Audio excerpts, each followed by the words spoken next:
Tips, magandang gabi po sa inyong lahat at welcome po dito sa ating live. Kamusta po kayong lahat? Shoutout po sa inyo. Shoutout po sa mga magre-replay nitong ating vlog. Ayan. Kuya Jas, ay Ate Jaswa. Ate Jaswan Meyano, hello po. May audio po ba ako dyan sa inyo? Bago tayo humaba, baka mamaya wala akong audio na naman kamukha kanina eh. Meron. Okay, meron. Naririnig ko. Yan. Salamat naman at meron tayong audio. So, eto, tirahin na natin to kasi baka matira pa ng iba to. Ang atin pong pag-uusapan ay patungkol po dito sa matinding issue ngayon tungkol dyan sa Duran-Duran. Ayan. Kuya KTV Pilipinas 2.0. Ayan, ang mga ka-Iskonians natin yan. Shoutout Kuya KTV. Baka bukas ng gabi makapag-live ako patungkol kay Yorme. Nahihirapan ako mag-vlog kay Yorme kasi wala ako dyan sa Maynila eh. Pero siguro kung nandyan ako sa Maynila, naku, susundan ko kahit saan magpunta si Yorme. Magbibideo ako na magbibideo. Marami kong iba-vlog. Ngayon kasi tumitingin lang ako sa mga vlog ng ating mga kaibigan na vlogger eh, na kasama natin sa Iskonians. Kaya wala pa akong kumbaga yung patungkol kay Yorme. Medyo kulang ako sa kaalaman pa.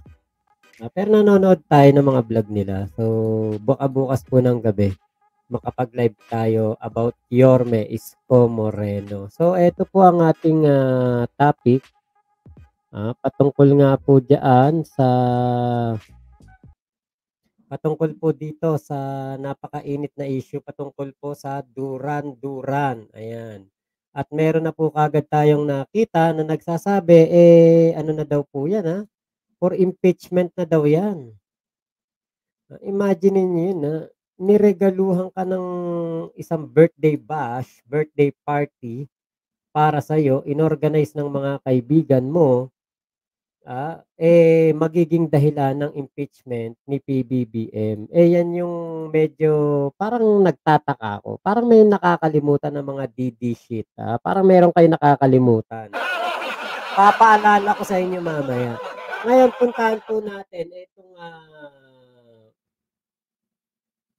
puntahan po natin itong balita na ito ng GMA7. Nilinaw ng Presidential Communications Office na wala anilang ni isang kusing na ginastos ng gobyerno sa birthday party ni Pangulong Bongbong Marcos. Ayon po yan kay ating PCO Chief Cesar Chavez. Nauna nang sinabi ng PCO na inorganisa ang party ng old friends ng Pangulo, kung saan nag-perform ang English pop rock band na Duran Duran. Puna ni House Deputy Minority Leader at ACT Teachers Party List Representative Franz Castro, kahit sino man daw ang nagbayad ng bills, hindi pa rin anya ito kaaya-ayang tignan, lalo't milyong-milyong Pinoy ang naghihirap ngayon. Sinusubukan po namin kunin ang pahayag ng Malacanang sa puna ni Castro. Mga kapuso, patuloy na tumutok sa mga balita.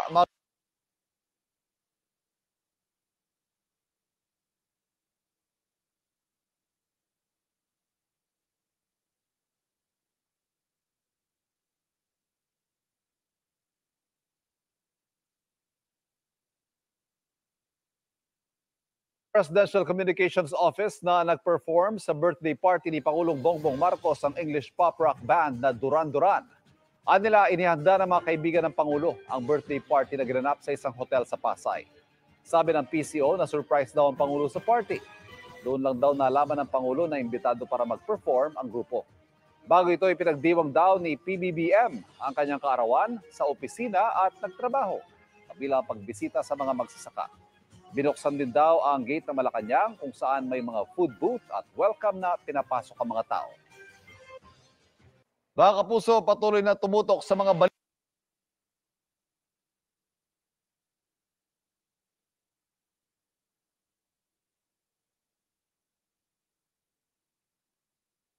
Sorry, wala pala akong boses. Ayan, so galing po yung balita na yan sa PCO. At yan po yung pinalabas nitong si PCO Chief Cesar Chavez. Wala daw pong ginastos ang gobyerno diyan. So ano yung sinasabi nitong si Baklitang Sasrogando Sasot? Ano yung pinagkakalat ni Sasrogando Sasot na pera daw ng taxpayers yun? O saan ba nanggaling yung issue na sinasabi mo? Sino ang nag-chu-chu sa'yo? Mukhang nilaglag ka nung nag-chu-chu sa'yo kasi hindi naman pala pera ng gobyerno yun. Regalo or surprise para kay PBBM yun. So wala lang walang ako. Sabi ko nga sa inyo, sa akin, walang problema yun. Wala naman akong kumbaga birthday party yun ni PBBM, 'di ba? Kung gusto ng mga kaibigan yun Oh, kunwari birthday ko, niregaluhan ako ng bandang Eraserheads ni Kuya Gardo Zap. Mapipigilan ko ba si Gardo Zap?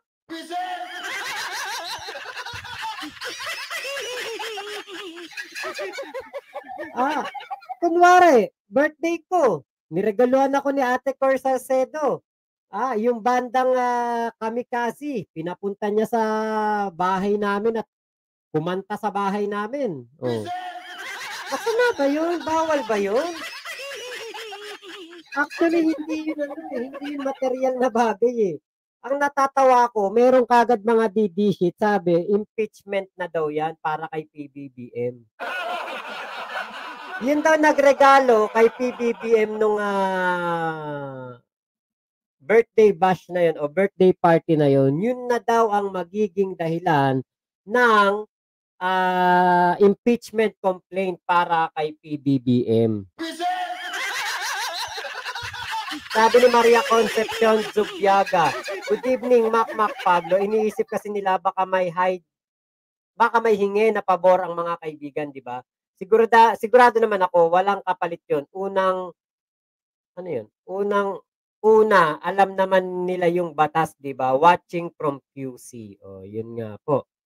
Kuya Edward Lachica Gardoza, hello po. Kung gusto nila mag-party, request sila kay Sara, may budget na inggit lang talaga.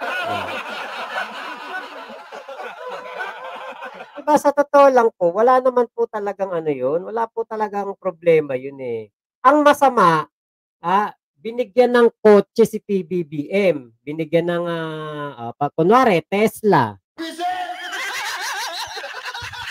Gemma, Delan, Silitoy, hello po.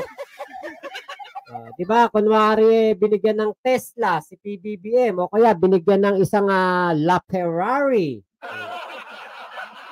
Nanay Melda, Talahugon, hello po, magandang hapon po. Diba, kunwari, yun ang ginawa, regalo kay PBBM, binigyan siya ng isang penthouse sa Makati, condominium. Yun, mga ganun, alam ko yun, hindi pwede yun desperate move na mga DD sheet at packy sheet. Diba, kibuloy sheet na lang. Kasi yung pag sinabi ko yung PACQ, pag binasa ko yan, may kay YouTube. Yun yung sinasabi nitong mga tukmol. Yung sinasabing impeachment, asa ng ground para ma-impeach. Illegal birthday daw po. Shoutout kay Ate Rhea, kanina nakita ko siya. Ate Rhea, ayan, shoutout. Diba baka illegal birthday yon? Yun ang tinutukoy nitong mga tukmol na tukmol na nagsasabi na ground for impeachment na daw etong ginawa ni PBBM. Pinain daw kay PBBM etong Duran-Duran na banda ng kaibigan niya para ma-impeach si PBBM. Bobo lang po magsasabi nun. Alam niyo kung ba't ko nasabing bobo ang nagsabi nun? Alam niyo po ba, eto pakita ko sa inyo. Si Digong nga tumanggap yan eto. Binatikos naman ni Mar Rojas si Mayor Duterte kaugnay ng umano'y pagtanggap ni Digong ng mga mamahaling regalo mula kay Pastor Apollo Kibuloy. Git ni Rojas labag sa mata sa pagtanggap ng regalo ng isang public servant. Simpleng-simple po. Nakasaad sa batas, nakasaad sa reglamento. Lahat ng iyong pag-aari, regalo, mana, bili, utang, lahat po ay nakasama dapat sa salin. Bakit itinatago ito? Sa Iloilo, nangampanya ang Roro Tandem. Muling nanawagan si Rojas sa mga botante na Bakit daw tinatago? Hindi sinama sa salin ni Digong yung mga ibinigay nitong si Kibulok. Si Digong hindi na naglabas ng salin Mga yan. alegasyon kaugnay sa Simula nung yan si Digong ay pinapasok niya dito ang Pogo sa ating bansa. Wala na pong salin niya na pinakita. Ngayon ito, panoorin natin to kay Digong. Sa gitna ng mga alegasyon kaugnay sa umano'y mga tagong yaman niya, inamin ni Mayor Rodrigo Duterte na nakatanggap siya ng mga regalo mula kay Pastor Apollo Kibuloy. Si Kibuloy, mga kapuso, ay kaibigan ng alkalde at founding leader at executive pastor ng Kingdom of Jesus Christ, the name above every name, na itinatag sa Davao City noong 1985. Ayon kay Duterte, 3 properties sa Davao City ang ibinigay sa kanya ng naturang religious leader. Inalok pa raw siya ni Kibuloy ng 2 mamahaling sports utility vehicle at maging isang aircraft. Pero hindi raw niya ito tinanggap. Giit ni Duterte, wala siyang nakikitang masama sa pagtanggap niya ng mga ari-arian mula kay Kibuloy. Sa Statement of Assets, Liabilities and Net Worth o SALN ni Duterte noong 2014, nakasaad na may 2 property siyang nakuha noong 1997 at 1999 at may nabili naman siyang ari-arian noong 1998, 2005 at 2007. Bawal daw kasi sir, pagka Propriety. Oo, sir. Sabi niya, bakit maging bawal? Bakit maging bawal? Doesn't Pastor Kibuloy, sir, have businesses? Wala. Wala that deals with government? Wala. Wala. Reliyon yan. May akin dyan, siyempre. Ngayon yung wala sa akin, ibigay ko sa kanya. Sabihin mo sa kanya, prepare the deed of sale, piso lang, ibigay ko sa kanya. Some of the properties of my children galing sa parents ko. Ikaw kung anak ka ng hampas lupa, pasensya ka. Bukod dyan, inamin din ni Duterte na meron siyang $2 account sa BPI pero $12,000 lang daw ang laman ng mga ito at hindi bilyon-bilyon tulad ng inaakusa sa kanya. Wala namang direktang sagot si Digong sa alegasyong nakatanggap siya ng pera mula sa drug lords. Pero paglilinaw ng kampo ng PDP laban, pinalaya noon ang mga akusadong Chinese dahil wala raw sapat na ebidensya laban sa kanila. Balak na bang ireklamo ng perjury ng alkalde si Senador Antonio Trillanes IV dahil sa mga affidavit nito tungkol sa kanyang bank accounts. Minaliit din ng alkalde ang sinabi ni Trillanes na posibleng magkudeta kapag siya ang nanalong Pangulo. Sinabi ito ni Duterte matapos niyang salubungin ang 2 sundalong pinalaya ng NPA sa San Luis, Agusan del Sur. May isang buwan ding bihag ng rebelding grupo sina Private First Class Glenn Austria at Devin Tawide. Ayan. Diba? Umpisa pa. Imagine Mga alegasyon si Digong umamin, meron siyang natanggap na mga property mula po dito kay Kibulok. Mga alegasyon kaugnay Meron po siyang natanggap mula dito kay Kibulok. Imagine niyo po yan. Anong katapat niyan dito sa ibinigay kay PBBM? Kay PBBM, handaan, kainan. May party. Inorganize ng mga kaibigan. Anong kasalanan ni PBBM diyan? Diba, kunwari, tayong mga sumusuporta kay PBBM. Alam natin na si PBBM, kunwari, pupunta ng isang lugar. Let's say, pupunta siya ng Quezon City. Diyan sa Circle, Quezon City Circle. Alam nating pupunta si PBBM diyan. Bumili tayo ng isang cake. Kahit late na. Pinalagyan natin, happy birthday PBBM. Bumili tayo ng isang cake, Goldilocks o Red Ribbon. Nag-ambag-ambag tayo nila Kuya Marvin, nila Ate Cor Salcedo, Kuya Edward La Chica, Kuya Gardo Zap, Ate Elliot de la Cruz. Nay Imelda Talaugon. Kunwari, nag-ambag-ambag tayo. Oh, ngayon, binigay natin kay PBBM, nakita natin siya doon. O, PBBM, happy birthday. O, may dala po kaming cake para sa inyo. Masama ba yun? Diba? Eh, yung eto, dito kay Kibulok, maliwanag na maliwanag. Meron ditong something. Diba? May something dyan eh. Sigurado ko, si Kibulok kaya nagre-regalo kay Digong noong mayor pa ito, ay para, diba, Diyos ko, maliwanag naman para bumango pangalan niya sa Davao City at madami ang maloko niya ng mga Davaoenyo.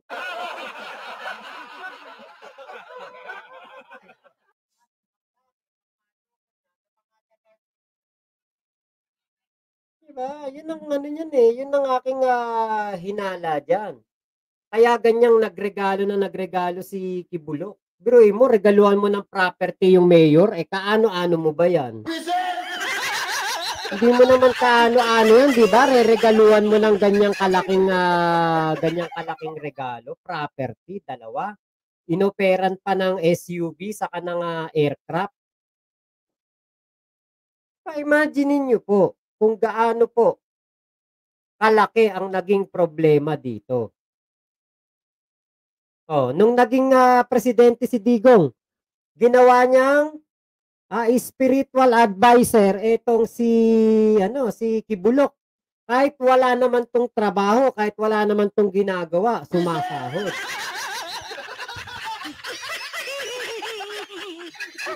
Diba ba? Paano ko nasabing wala naman tong trabaho?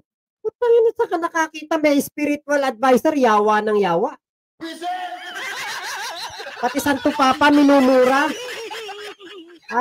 Santo Papa minumura. Yan ba merong pang spiritual advisor yan lagay na yan?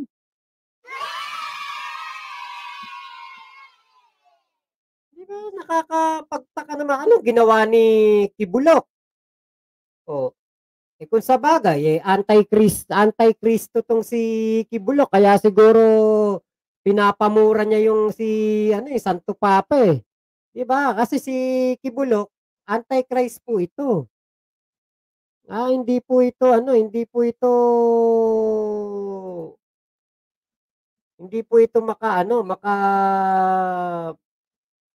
matawag dito, yung sa Katoliko, hindi eh. Anthony Torres, shoutout po Kuya Marvin, matalinong baliw yang si Kibulok, iba laman ang utak niyang hayop na yan.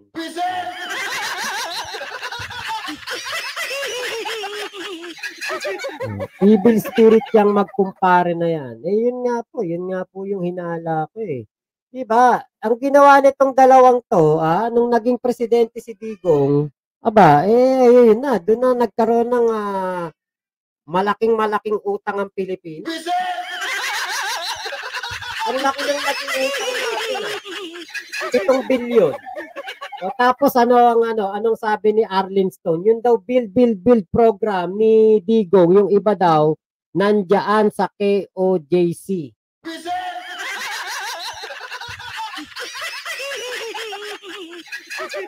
Magtataka ka naman, 30,000 lang ang miyembro nitong si Kibulok. Tapos nakapagpagawa ng ganong kalaking dome, meron pang ganong kalaking parang Ciudad de Victoria. Diba, Michael Malgapo, shoutout boss, family ko dyan sa Tanawan, Batangas, watching from Brussels, Belgium. Ayan. Hello po, magandang araw po. Sa pamilya ni Michael Malgapo. Ayun. Uy, may baby ka palang karga. Eto, sino ba to? Asawa mo? Sa Tanawan, Batangas. Shoutout po. Nakapunta na ako dyan sa Tanawan. Kasi natira ako dati ng ng Tagaytay, tapos pumupunta kami diyan sa Tanawan, saka sa Lian, Batangas. Sa Kalaka. Yan, meron akong tropa diyan sa Kalaka. Si Mark diyan sa sa Kalaka. Power plant, malapit doon ang bahay niya. Nagkuwari kami diyan ng black sand. Ano pala, nag-tracking lang pala yung tito ko. Tito ko yung may tracking, ninong ko, tapos ako yung checker. Yun. So, shoutout sa mga taga-Tanawan, Batangas. Ngayon ito, kita nyo, si Digong, property tinanggap hindi nga ito naparusahan Tapos si PBBM, alam mo yung parang sinurprise ka ng mga kaibigan mo ng isang magandang birthday dahil spoiled ka sa mga kaibigan mo siguro o love na love ka ng mga kaibigan mo. Tapos, 'di ba, nung sinurpresa ka parang kasalanan pa nila. Magmagandang loob lang naman yung yung mga kaibigan mo, parang kasalanan mo pa, no? Saka tama yung comment diyan kanina nung si Maria Concepcion Zubiaga. 'Di ba? Ay sigurado namang walang kapalit 'yun. Unang-una, alam nila yung batas. 'Di ba? Kaya nga po doon sa pinalabas na invitation para sa birthday party na 'yon ni PBBM, pinagbabawal ang paggamit ng cellphone, ng pagkuha ng litrato at video para maging moment lang 'yun. 'Di ba kasi siyempre kunwari merong tumutugtog do'n, may cellphone ng cellphone, video ng video, 'di ba nakakailang 'yun? Gawain ng mga 'yun ng mga katulad ni Maharlika. Mga laki sa squatter. Sosyal na sosyal yung party tapos makita mo merong isang Maharlika, video ng video, gano'n ng gano'n. Tapos isang baklang squatter din, video ng video na si Sasrogando Saso. Siyempre pangit nun. Alta sosyedad yung nandiyan, mga mayayamang Pilipino, tapos aasta kang squammy. Siyempre hindi magandang tignan. Diba? Kaya po, etong ginawa na ito, etong nangyari na ito, hindi to dapat questionin. Dahil unang-una, walang ginastos ang taong bayan dyan. Nagtataka ko, etong mga nag-uumiyak na to, na mga tungbaklitang si Sasrogando Saso at etong si Maharlika, kuda kayo ng kuda. Wala naman kayo dito sa Pilipinas. Kuda kayo ng kuda, wala naman kayo dito. Banat kayo ng banat, wala naman kayo dito. Tapos maglalabas kayo ng issue, ang gusto nyo pa, ang maglabas ng ebidensya, duran-duran. Klase kayong mga gumagawa kayo ng issue, tapos wala pala kayong ebidensya, uutusan nyo pa yung duran-duran maglabas ng ebidensya, kayo kaya duraan ko dyan. Kita nyo kung gaano ka bubobs itong mga bubobsi. Ang bobobo, gumawa ng issue, wala naman pala mga ebidensya. Tapos, ang pinalabas nilang issue, taong bayan daw gumastos doon. Taong bayan daw gumastos, tapos yun pala, sila pala, walang ebidensya na taong bayan ang gumastos.